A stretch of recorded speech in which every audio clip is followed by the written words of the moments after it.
좋아요, 구독. 자, 또 오늘의 마켓 이슈는 말씀드렸다시피 지금 2016년에 그 대선 후에, 그러니까 이 당시에도 아시다시피 우리나라도 그렇고 미국도 그렇고 주식 시장이 좀 눌렸어요. 특히 이제 우리나라 같은 경우에는 미국은 지금 잘 가다가 이제 최근에 빠졌는데 이 당시에 이제 우리나라 증시는 되게 좀 눌려 있다가 그러다가 이제 대선 이후에 좀 좋은 흐름을 보였는데 이제 이런 부분을 갖다가 한번 좀 우리가 리마인드 해보는 시간을 갖다 가질 필요가 있을 것 같아요. 왜냐하면 당장 내일 모레 다음 주 화요일이니까 그렇죠. 네. 자, 일단 11월 주요 일정 한번 보시면 11월에 일단 당장 다음 주 화요일이 미국 대선이 있고요. 그리고 그 바로 다음 날부터 해서 FOMC가 있습니다. 그러니까 정말 진짜 굵직한 이슈가 다음 주에 지금 몰려 있어요. 그렇죠? 그러니까 변동성이 확 커질 수도 있고 그리고 이제 또 이런 부분을 갖다가 불확실성이 해소되는 거 아니야? 또 그런다 그러면 시장이 의외로 또 이제 좋은 흐름을 보일 수가 있겠죠. 일단 미국 대선에 대해서는 변동성이 극심할 수 있는 그런 요인인데 상당 부분은 이미 선반영 되고 있다라는 부분을 갖다 말씀을 드릴 수 있고요.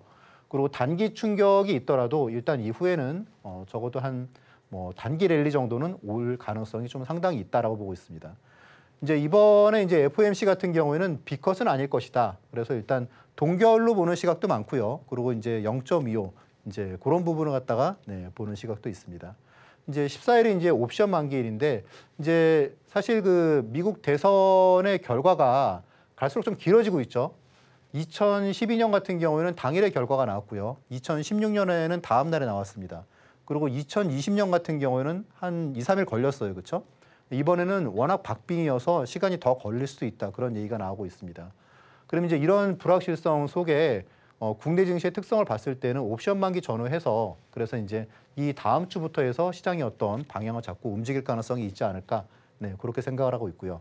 그리고 이제 11월 말에는 블랙 프라이데이가 있습니다. 그래서 이제 이때는 우리가 또 이제 화장품 아무래도 이때 또 이제 무언가 한번 또 좋은 기회가 있을 것 같아서 그런 부분 살펴보도록 하겠습니다. 자, 2016년에 어땠을까요? 일단 미국 증시 한번 보시죠. 미국 증시도 사실 이때 되게 오랫동안 좀 조정을 받았어요. 오랫동안 조정을 받고 그러다가 이제 대선 며칠 앞두고 시장이 툭툭툭 내려왔죠. 그렇죠? 그러니까 지금도 약간 좀 비슷한 흐름인 것 같아요. 다만 이제 이때는 오랫동안 횡보를 보였었는데 지금 미국 증시는 되게 좋은 흐름을 보이다가 지금 이제 어제 비교적 큰 폭으로 빠졌죠. 그리고 이제 트럼프가 당선이 됨과 동시에 미국 증시는 정말 랠리를 보였습니다. 그래서 보시면 한 15% 정도가 상승을 했어요. 한 3개월 동안에. 3개월 동안에 15%의 상승을 보였습니다. 그러면 일단 우리나라는 어땠을까요? 우리나라는. 자, 보시면 코스피예요. 이때 되게 충격이 있었어요, 이날. 사실 어떤 분들은 해리스가 이 당시에 힐러리가 될 줄 알았다 뭐라는 부분도 있었겠지만 저는 진짜 이 당시에 그 트럼프가 될 거라고는 저는 그 생각을 예상을 못 했었거든요. 그래서 시장이 좀 충격이 있었고 그 다음에 좀 횡보로 갔다가 하는 흐름 보이다가 이제 그 다음부터는 미국 증시를 따라가는 거죠. 결론적으로 한 3개월 지났을 때 상승률은 비슷했어요. 국내 증시하고 미국 증시하고. 근데 여기서 지금 보시면 어떻습니까? 국내 증시는 제가 이제 전에도 말씀을 드렸다시피 약간 좀 뒤늦게 좀 가열돼서 또 확 타오르는 측면이 있어요. 좀 냄비 장세인 부분이 있는데 이때에도 아니나 다를까 아무튼 좀 눈치 보다가 그러다가 증시가 이제 확 그 상승을 갖다가 시작을 했죠. 자, 그리고 이제 코스닥 같은 경우에는 많이 헤맸습니다. 코스닥 같은 경우에는 나오고 코스피가 횡보로 갔다 보일 동안에 코스닥은 그 뒤에 저점을 갖다 깨고 내려갔어요. 그리고 그 후에도 되게 불안한 흐름을 갖다 보였죠. 그래서 이제 아무래도 우리나라 같은 경우에도 코스피보다는 코스닥이 더 불안하게 움직였던 과거가 있고 그리고 이제 이번 대선 후 같은 경우에도 가급적이면 좀 코스피 위주로 좀 대형주 위주로 접근을 갖다 하시는 게 좋지 않을까. 그래서 이제 그런 부분을 갖다가 우리가 좀 힌트를 얻을 수 있을 것 같아요. 자, 그런데 이제 저는 원래 그 2016년 이때 이제 그 미국 대선 이전까지는 사실 그 미국 사람들이 되게 좀 합리적인 그런 선택을 갖다가 한다고 생각을 했는데 이 당시에 이제 트럼프가 딱 당선이 됐을 때 정말 좀 깜짝 놀랐었거든요. 어떻게 저렇게 괴짜 같은 사람이 갑자기 딱 당선이 될 수 있을까라는 생각을 했었는데 이 당시에는 트럼프의 당선을 예측한 사람들이 그렇게 많지는 않았습니다. 다수는 아니었었고, 다만 지금은 이제 트럼프가 우세라고 지금 보는 사람들이 더 많은 것 같아요. 그러니까 이때는 되게 정말 뜻밖의 결과라고 한다면 지금은 트럼프가 되더라도 이미 좀 많은 부분을 좀 준비를 갖다가 기업들도 그렇고 뭐 하고 있지 않나라는 그런 생각이 들고요. 그리고 이제 이 당시 같은 경우에 제가 말씀드렸다시피 미국의 빅테크 랠리가 2015년부터 시작을 했어요. 그러면 2016년은 빅테크 랠리의 이제 초반인 거죠, 그렇죠? 마이크로소프트를 갖다 비롯해서 미국의 빅테크 기업들이 실적이 성장률이 확 좋아지기 시작했던 그런 초반이었어요. 그러니까 여러분들 아시다시피 이렇게 그 초기에 잘 버티고 그런 증시가 그 다음에 잘 가는 경우가 많습니다. 그러니까 이제 이 당시에는 미국 증시가 상승 랠리의 초반이라는 부분이 있었고, 이제 지금 같은 경우는 빅테크 성장이 좀 둔화되고 있기 때문에 이런 부분에 있어서는 이제 대선 이후에 미국 증시 같은 경우에 또 마냥 또 긍정적으로는 좀 보기 어려운 부분도 있지 않을까라고 하는 생각을 합니다. 근데 제가 이제 뭐 전에도 말씀드렸다시피 지금 미국 증시에 대해서 걱정하는 거는 부자는 걱정하는 게 아니다, 그런 말씀을 드렸었죠. 그래서 이제 다만 이제 지금은 빅테크의 성장 초반이 아니고 성장이 어쨌거나 중후반 정도를 지나고 있지 않나, 이제 그런 부분에 있어서는 좀 그때와는 다른 흐름이라고 볼 수 있습니다. 다만 이제 최근에 국내 증시가 보면은 되게 좀 암울하죠, 그렇죠? 정말 힘이 너무 없죠. 그래서 지금 코스피 같은 경우에도 그래도 좀 추세를 그리고 있다가 최근 이제 이틀 동안 보면은 지하를 뚫고 내려가는 그런 흐름을 보이고 있어요. 좀 답답하죠, 그렇죠? 그런데 지금 같은 경우에 이렇게 바닥에, 제가 전에도 이제 그런 말씀을 드렸는데 터널의 끝부분에서 부정적으로 보면은 좀 낭패를 볼 수도 있습니다. 그래서 지금은 어쨌든지 터널이 끝나가는 그런 시점, 즉 불확실성이 제거되는 그런 부분에 있어서는 이제 트럼프가 당선이 되더라도 어쨌건 뭐 중장기적으로는 지켜봐야겠죠, 그렇죠? 상황이 어떻게 흘러갈지는 모르겠지만. 근데 단기적으로는 뭐 충격 뒤에 좀 증시가 또 이제 불확실성이 제거되는 그런 랠리를 갖다가 보일 수 있는 그런 흐름이 있지 않을까. 그래서 우리가 바다 시장이 되게 좀 되게 싼 수준의 저가에 있을 때 우리가 너무 부정적으로 볼 필요는 없지 않을까, 지금은. 네, 그렇게 좀 정리를 할 수 있을 것 같습니다. 자, 그럼 이제 11월 달, 지금 이제 오늘이 11월 1일이니까 11월 달에 제가 좀 눈여겨보는 그런 종목들, 관심 종목들을 좀 말씀을 드리겠습니다. 이제 지금 시간에는 일단 뭐 기본적인 내용을 갖다가 말씀드리면 너무 좀 길어질 것 같으니까 약간 좀 기술적 분석적인 부분을 좀 말씀을 드려볼게요. 첫 번째는 일단 두산에너빌리티인데 요즘에 아시다시피 정부도 그렇고 그리고 이제 언론에서 SMR이 많이 나오고 있죠.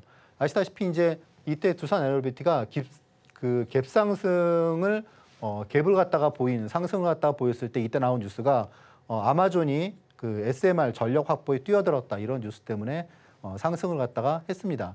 자, 그리고 보시면은 지금 우측의 이 부분은 지금 월간 차트예요. 월간 차트에서 보시면 이렇게 두산에너빌리티가 그동안에 이제 수년 동안의 저항선을 갖다가 지금 뚫고 지금 이제 어쨌건 좀 새로운 추세를 갖다가 만들어가는 그런 흐름이 좀 나오고 있습니다. 네. 물론 시가총액이 싸진 않아요. 그렇지만 그래도 어떤 뭐 지금 같은 경우에 11월 달에 불안한 장세에서 그래도 어느 정도 좀 괜찮은 흐름을 보일 수 있지 않을까 하는 생각이 들고요. 제가 생각하는 매수 영역은 뭐 한 이 정도입니다. 여기서 보시는 좀 노란 선 부근, 그러니까 뭐 19,000원 언저리, 그 정도면은 조정이 나왔을 때 매수해도 괜찮지 않을까, 그런 생각을 하고 있고요. 그리고 참고적으로 지금 이제 월봉에서 보면은 이렇게 살짝 이런 흐름, 약간 좀 리테스팅 같은 부분도 나오고 있기 때문에 이런 흐름은 나쁘지 않다. 그래서 의외로 시세가 좀 크게 나와도 그래도 이상할 게 없다. 그런 부분이고요. 이제 이 부분에 있어서는 아시다시피 이제 지금 체코의 그 원전에 대해서 어제 이제 그 프랑스하고 미국의 기업들이 그런 부분을 갖다가 제동을 건 거를 지금 체코의 법원에서는 그것도 기각을 했죠. 예, 그래서 이제 그런 부분 때문에 어쨌건 또 이제 이런 부분이 좀 앞으로 뭐 진행되는 방향이 우리가 잘 봐야겠지만 뭐 지금 상황에서는 어쨌건 11월 달 뭐 이런 부분도 크게 무리 없이 좀 투자할 수 있지 않을까, 그렇게 보고 있습니다. 그리고 두 번째는 이제 우리금융주주인데 일단 이유는 가장 못 오른 대형 은행주예요. 지금 아시다시피 지금 KB도 그렇고 대형 은행들이 지금 연초 대비해서 한 2배 가까이 이렇게 상승한 그런 은행들이 많습니다. 근데 이 부분은 이제 우리나라뿐만 아니고 미국도 마찬가지예요.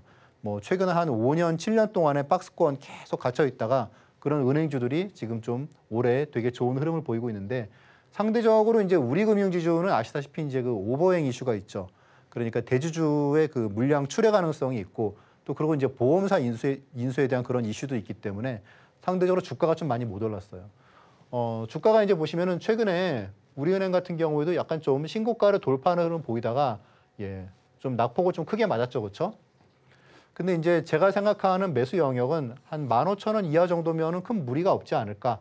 그리고 이제 그런 부분이 2022년에 고점 라인에서 좀 지지를 갖다 받을 수 있겠다. 그렇게 보고 있습니다. 그래서 이제 이런 부분들 여러분들 뭐 차트도 좀 체크해 두셨다가 투자하실 때 참고하시면 좋으실 것 같습니다. 그리고 LG에너지솔루션 같은 경우에는 제가 이제 지난주에도 말씀을 드렸지만 해리스가 당선이 된다 그러면 좋은 흐름 보이겠죠, 그렇죠? 2차 전지. 그리고 지금 이제 월봉으로 보더라도 지금 이렇게 지금 MACD 같은 경우에 이렇게 신규 주식의 경우에는 나중에 이제 주가가 이제 시간이 지나면서 더 만드는 경우가 있는데 이렇게 지금 음선이 나왔다가 바로 양선으로 바뀌었어요. 그래서 이런 부분은 그래도 어느 정도 좀 신뢰할 만한 좀 상승의 시그널로 볼 수가 있습니다. 그래서 LG에너지솔루션 같은 경우에는 좀 그래도 좀 마음 편하게 아무래도 이제 2차 전지의 1등 주식이다 보니까 대장주다 보니까 그래도 조금은 마음 편하게 투자할 수 있는 그런 주식이 아닐까. 그래서 좀 제가 생각하는 매수 영역은 여기서 보시는 이제 빨간색 영역인데 조정이 좀 나오면은 다만 이제 대선 누가 되느냐에 따라서 변동성이 좀 커질 수가 있겠죠. 그래서 그런 부분을 좀 염두에 두시면 좋으실 것 같고 효성 TNC 같은 경우에는 아시다시피 이제 그 스판덱스 만드는 그 부분이 좀 큰데 이제 중국에서 이제 그 2021년부터 해서 2023년 작년까지 해서 그러니까 이게 이제 스판덱스 증설이 이제 마무리가 됐어요. 그래서 그런 부분에서 이제 공급 과잉에 대한 우려가 많이 해소가 됐고 그리고 아시다시피 지금 이제 유가가 저유가지 않습니까? 그래서 이제 그 원재료 가격이 많이 낮아지고 했기 때문에 지금 이제 바닥을 지나고 있지 않나 월 차트로 보더라도 좀 그런 것 같아요. 그래서 조금 이렇게 만약에 이런 굴뚝주들이 앞으로 조금 괜찮아진다 그러면 제 생각에는 효성 TNC가 좀 좋은 흐름을 보일 가능성이 있다. 그리고 지금 이제 월봉으로 보시더라도 큰 무리가 없다라고 하는 그런 부분이기 때문에 제가 생각하는 가격대는 이 정도로 지금 좀 보고 있습니다. 그리고 서진 시스템은 제가 이제 지난번에도 말씀드렸죠, 그렇죠? 그래서 이제 요 시기에 제가 추천을 갖다가 한번 드렸던 것 같은데 지금 이런 흐름도 아시다시피 이제 그 통신 장비주에서 이제 ESS의 이제 그 핵심주로 변신을 갖다가 했죠. 실적도 월등히 좋아지고 있고 그리고 지금 장기 지금 저항선을 갖다가 2만 원 라인을 갖다 돌파하고 주가가 큰 폭으로 상승한 뒤에 좀 내려오고 있습니다. 그런데 이렇게 지금 이제 월간 차트에서 MACD가 이런 식으로 지금 하락을 갖다가 좀 둔화되고 있죠. 이런 거는 다시 이제 재상승의 가능성이 있기 때문에 여러분들이 지금 11월, 12월 그리고 이제 앞으로 좀 유망하게 좀 봐주시면 좋을 것 같습니다. 그래서 이제 이런 주식들이 좀 11월 달에 좀 관심으로 두실 만한 그런 주식들이 아닌가 하는 생각이 들고요. 말씀드렸다시피 다음 주에는 트럼프 리스크로 이제 제가 좀 급락하면 이런 주식들은 매수 좀 1순위가 아닐까 그렇게 보는 주식들을 다음 시간에 말씀을 드리도록 하겠습니다. 지금 바로 구독을 눌러보세요. 실시간 경제 뉴스, 투자 전문가들의 다양한 시황과 정확한 분석, 또 알찬 투자 정보까지 신뢰할 수 있는 저희 서울경제TV와 함께하세요.